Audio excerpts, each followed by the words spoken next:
Right. So that's the But mechanism by which it has that. didn't we just have, the sun has been very quiet, but they say it's becoming active again. And they Yeah, said that, yeah. that on July 7th, I believe, we had a fairly large solar flare. Yeah, that's right. And those large solar flares can trigger off earthquakes or can start a chain of events that can cause more, like a swarm of earthquakes in Southern California that were kind of relatively small and off of Oregon.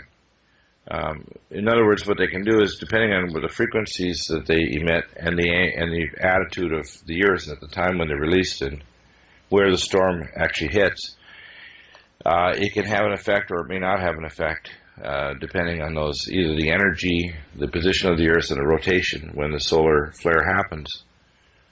So that it can release the energy in those plates and cause an earthquake, either minor or pretty major. And so there's a direct link between those. In fact, I believe that most major earthquakes are triggered off by sun activity. Yeah, I happen to agree with that.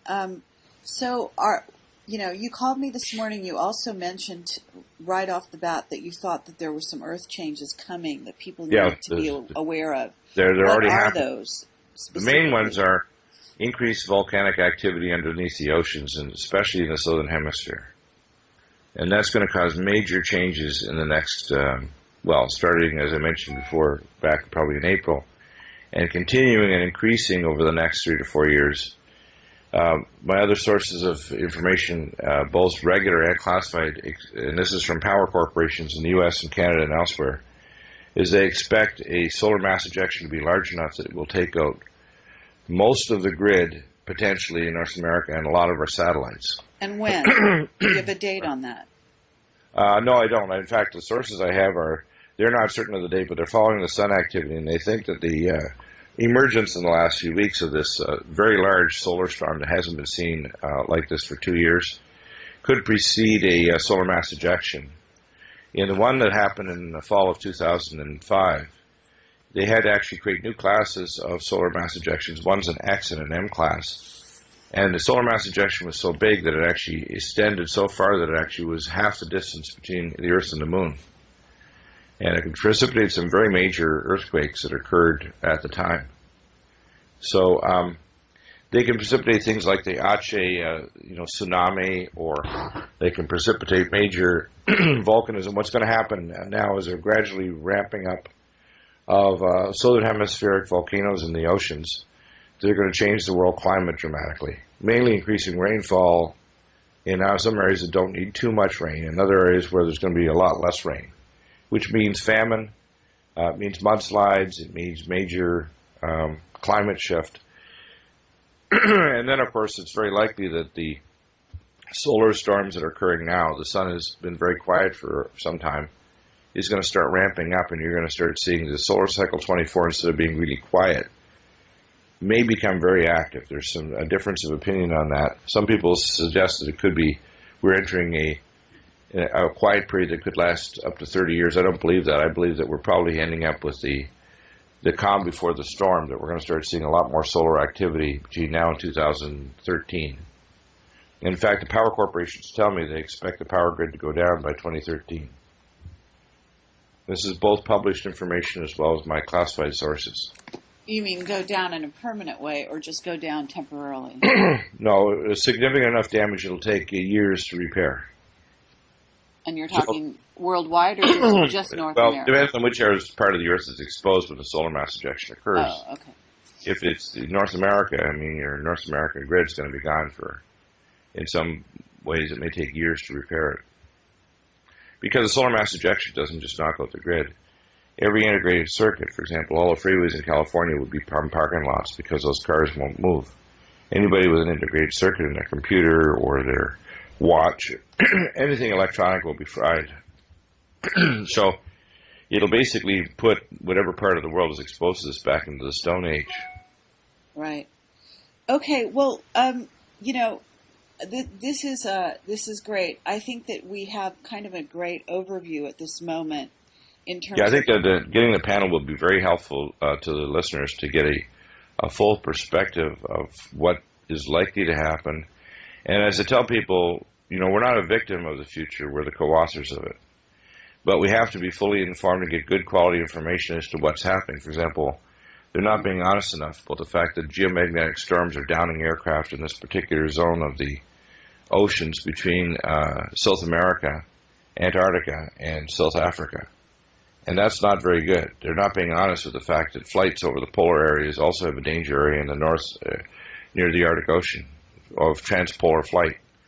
So the fact they're not talking about this and they're trying to lie and talk about cap and trade, which is a complete garbage lie. They're not dealing with pollution. They're talking about carbon dioxide and trying to tax us on carbon dioxide when what they need to do is reduce things like no more use of depleted uranium, no dirty fuels like dirty coal being used in China. If even we have to export cleaner fuels like natural gas from Alaska and convert all our plants, we need to stop polluting. And we need to stop allowing trash to create an ocean of trash out in the North Pacific that's 3 times the size of the state of Texas.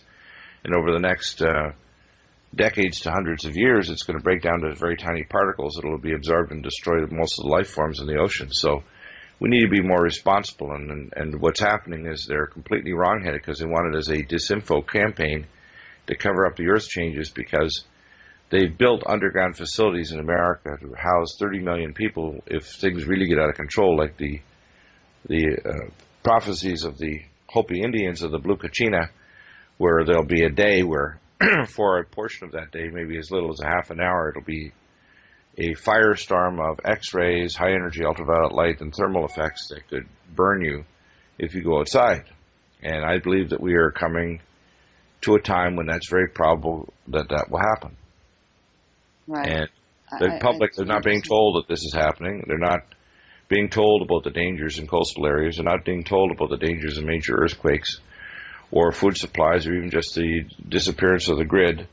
They're not being, the public is not being prepared for these things. And it seems to me extremely telling that this pandemic emerged just at a time when they're moving toward a world currency and the globalists that are running the world may have a twisted idea that maybe if they start a pandemic, they can reduce the population before chaos arrives, with major Earth changes causing major famine, major collapse in the geomagnetosphere, and the collapse of crops like the grassy plants, all of the grain crops on Earth disappearing in a matter of weeks because they have as little as a half an hour of an ultraviolet surge that destroys the grain crops in the northern hemisphere or southern hemisphere.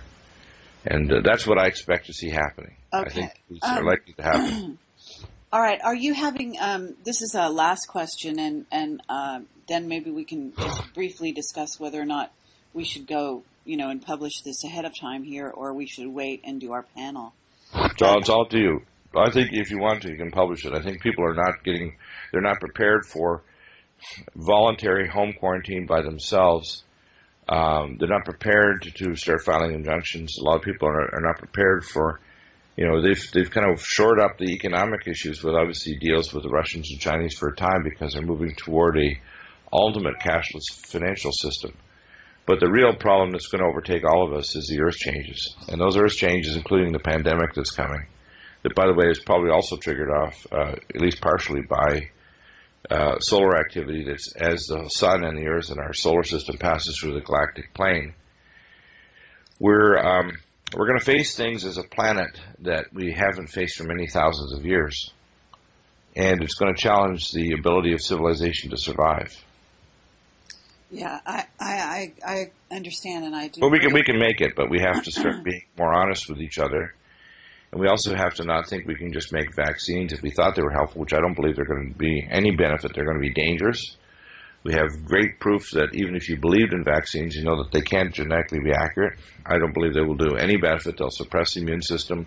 Yeah, They'll create strains. Our information is saying that the Tamiflu will contain, as I said, the avian flu virus on top. Yeah, well, that's even another more horrifying thing. If that proves correct, and again, I haven't checked that out yet or done any other intuitive kind of analysis, but what I see coming is we already have, in a sense, people will be, quote, on fire as the nations have the lower pathogenic H1N1 flu.